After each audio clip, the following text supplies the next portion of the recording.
In a world where climate change is often treated as an abstract, future problem, artists are making the issue immediate and tangible, reminding us that the consequences of inaction are not just theoretical, but real, affecting our air, our health, and our planet.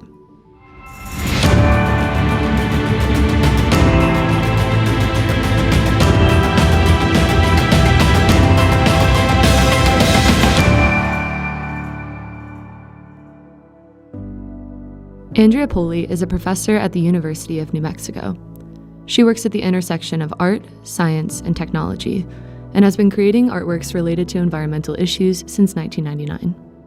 Like many people who grew up in more low-income neighborhoods, there was rich, poor air quality. European-dominated modern culture sees air, I guess I should say doesn't see air, right? It's invisible, it doesn't exist, it's not really an entity. And that's not what I experienced. As a child growing up, I experienced this really sickly smell. I experienced physical impact from air, whether it was good or bad. I think that's something that I try to investigate and express through my artwork, is that real, tangible nature of the air that surrounds it. Sound was the first of those invisible entities Polli explored through her work.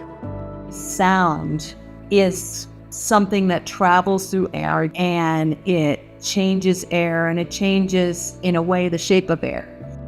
Thanks to modern technology, Polli was able to visualize that change. I was working with meteorologists, and they had models of data representing atmospheric phenomena like storms, climate. And so I would take that data, that numerical data, and turn that into sound.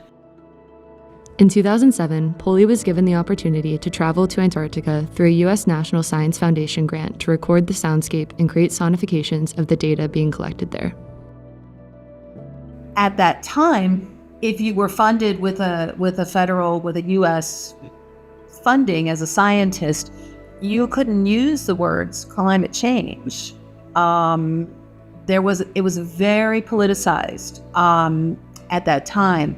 I found that the scientists wanted to talk to me about their thoughts in a forum that felt more free and more open. So I created an audio a CD called Sonic Antarctica that combines the voices of the scientists talking about their perspectives, sonifications of their data, and the soundscape that we were experiencing. She was giving a voice to the voiceless, making the invisible visible, bringing environmental issues out of the abstract and into a space where they could no longer be ignored.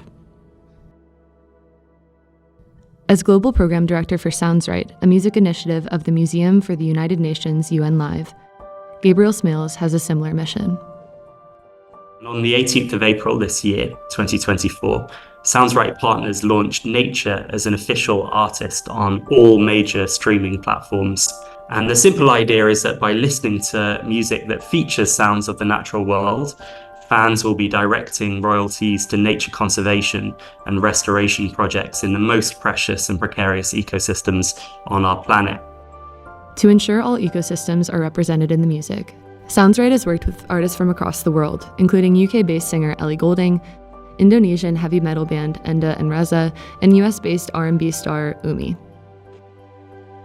50% of the recording royalties on featuring nature tracks, so these are tracks that human artists have collaborated with nature, go to nature itself. For the pure nature tracks, so the sounds of rain that people use to go to sleep, 70% of those recording royalties go to the Conservation Fund.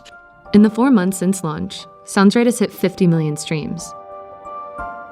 In the next 4 years, they hope to reach 600 million individual listeners, making Nature one of the largest artists in the world, which would generate an estimated $40 million in conservation funding.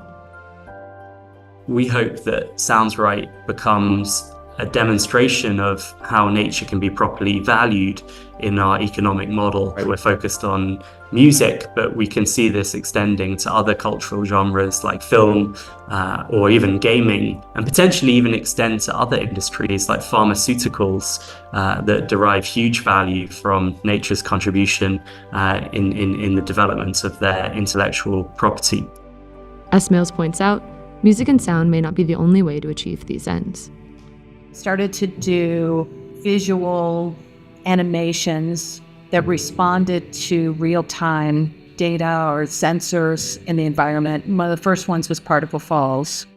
Particle Falls is a real-time environmentally reactive public artwork that allows viewers to see the current levels of fine particulates as a digitally generated waterfall cascading down the facade of a selected building. When I first created Particle Falls, the monitor that I was using was one of the very first ones that could measure a particulate, an air particulate or pollution particulate that was 2.5 microns. And 2.5 microns is very, very tiny.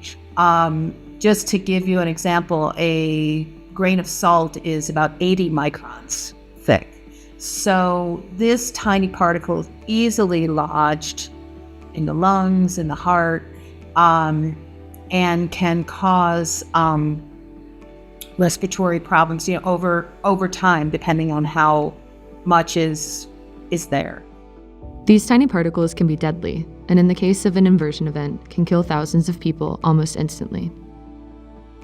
That is a major disaster, major loss of life, and it doesn't seem to be something that provokes outrage. And I guess that's another aspect of this invisibility of air quality. By transforming environmental data into sound and visual art, Polli has made the intangible impacts of climate change something that can be felt, heard, and seen. Once you see that, once you think about that and you internalize it, then you want to do something about it, right? Polli's work challenges us to confront the reality of our impact on the planet. Sounds Right brings the sounds of nature into the everyday lives of millions of people, turning the simple act of listening into a form of activism. Together, these efforts remind us that addressing climate change is not just a scientific or political challenge, but a cultural and emotional one that art is uniquely positioned to tackle.